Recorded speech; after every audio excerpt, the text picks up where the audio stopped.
Welcome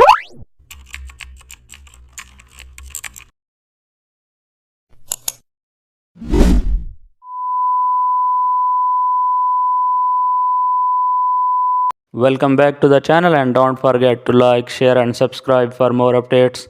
Today we are diving into an exciting tutorial, how to create a realistic product mockup in Photoshop. Download or create a link bottle or box mockup. Now convert label design into smart objects. Double click and paste your custom design. Now save smart object to apply automatically. Adjust perspective with transform. Add shadows and highlights for realism. Use curves for bright corrections and add subtle reflections below product. Now place background text machine branding style. Then add depth using light gradient overlay. Adjust color tone with color balance. Save transparent and background versions. Your product mockup is ready for portfolio or client delivery. Thanks for watching.